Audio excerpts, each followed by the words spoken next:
Hello from Mocom Australia.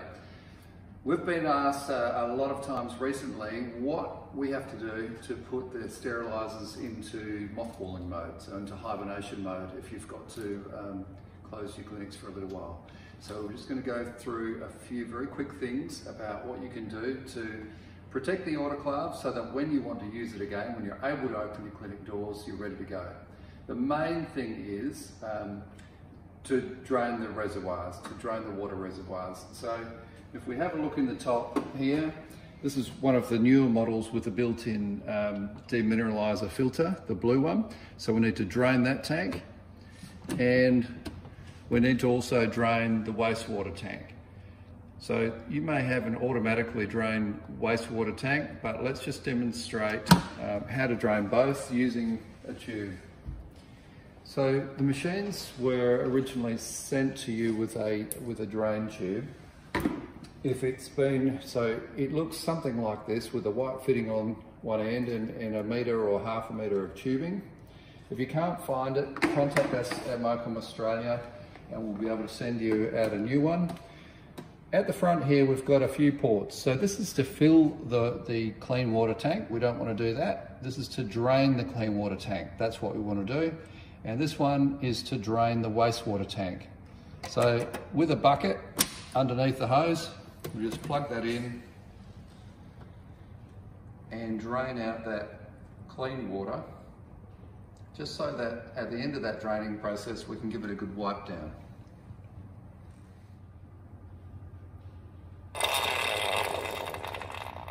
That's what we want to hear. All right, so that's the clean water tank empty. We'll just wait for the last remnants of water to make its way out, and that's it. And then we'll do the same with the wastewater tank. So we click that in, and the wastewater tank, or the left-hand side, is now draining. So with this unit, with this particular unit, we've got to remove the blue demineralizing filter, and we'll just let that finish draining out. Now you may not have this version of Mocom, that's fine. What you might have is a version next door, something more like this, where you've got an empty reservoir, but you do have this little straining filter. So just remove that strainer, and it's a mesh bucket, if you like.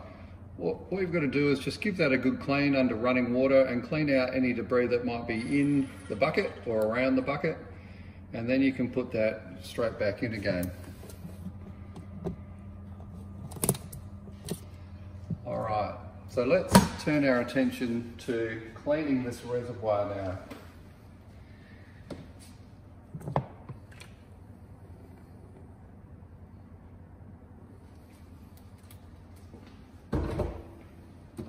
And we'll just drain what's left of the water in there. Now with a lint-free cloth or a low lint cloth, just give the internals of the reservoir a good wipe out. They do build up some sort of biofilm over time, and in the manual it talks about either weekly or monthly cleaning to stay on top of things. So we're just removing all of the obvious contaminants from the tub. All we want to do here really is make sure that when we come to use the machine again, and hopefully that's sooner rather than later, that the machine's ready to roll in a clean and healthy state for you, and you don't have to muck around doing user maintenance at that time. So once you've got the machine cleaned out somewhat, you can just use, if you've got a mild detergent, that's fine, or you might have some alcohol wipes, that's even better. Just give the sides a good wipe down. I might just try and mop up the rest of that water with the low lint cloth.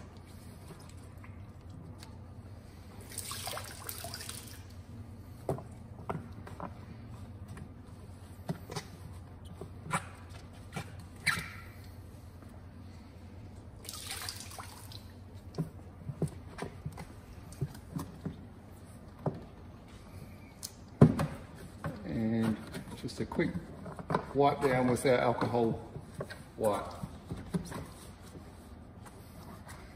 You don't have to go too crazy. The main thing is just get the water out of there and clean it up.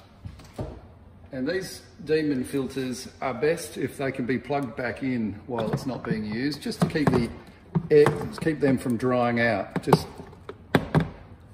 click that back into place and that side's ready. Same with the waste tank. We'll give that a good wipe down with a low lint cloth. A mild detergent is what the manufacturer's manual talks about. So a neutral detergent. Once you're happy that that's clean, and there's another little mesh basket in there, give that a clean out if it needs it. Another alcohol wipe out.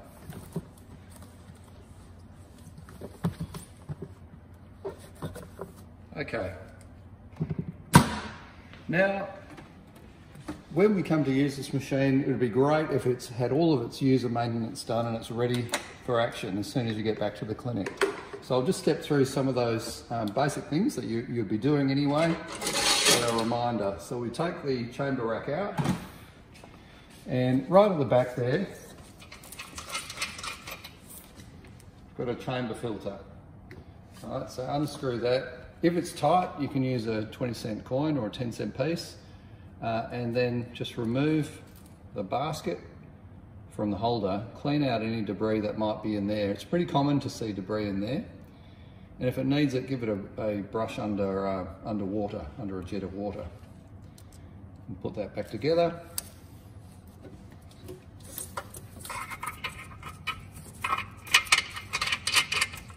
Doesn't need to be tight going back in. Now the same with the chamber. We would give that a good old wipe down. The operator manual actually talks about using some mild vinegar and water.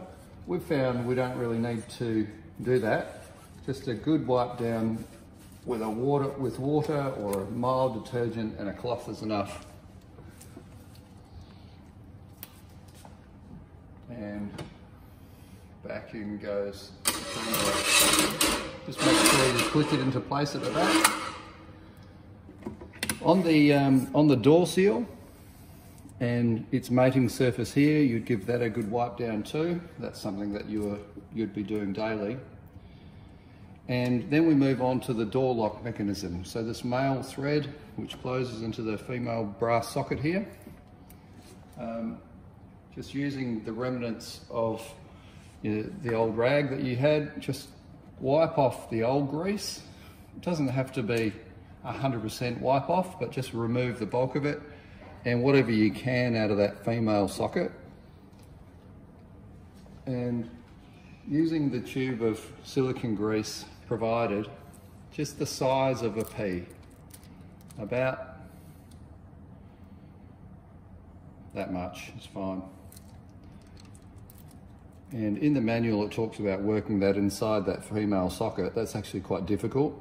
So what we find is if you just rub it on the outside of the male spindle, and it doesn't take much, then we can just close the door a couple of times and it works its way in there.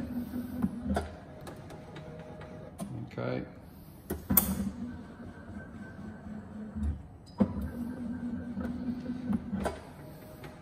Great. The other thing that you'll be doing monthly, and we might as well do it now as we're mothballing, is to clean this air filter pad. Now you can do that using compressed air, but it's messy and you'll have aerosol. What we'd prefer, and I think you would prefer happen, is just to clean it in the sink under running water, just like you might do it with your rain should one at home. Just get the dust and lint and fluff on it, and then it just slides back in there for another month. The other thing you might do now, before you put the machine into hibernation, is to download your USB cycle records off the machine. So using a USB stick, go into USB download and download all the new cycles so that it's had all the data taken off it, ready for another session. One final thing that we need to do is sanitize or disinfect the external surfaces of the machine before we put it into hibernation. And it's talked about in the user manual as well, doing it on a regular basis. So with an alcohol wipe, or you might have a mild detergent or other disinfectant product that you can use that's safe to use on plastics, just go ahead and sanitize all of the aspects of the outside of the machine, obviously including all the major touch points like the touch screen, like the door handle recesses,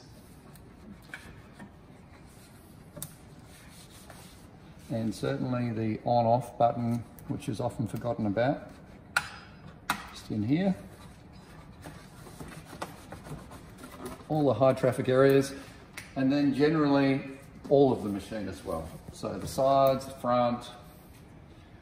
What we're trying to do is make sure that the machine itself is disinfected and then covered up with a plastic bag if you've got one, or a sheet, so that when you come to use the machine again, there's nothing you need to do. You just turn it on, fill it with water, and you're ready to go again. Turn the unit off.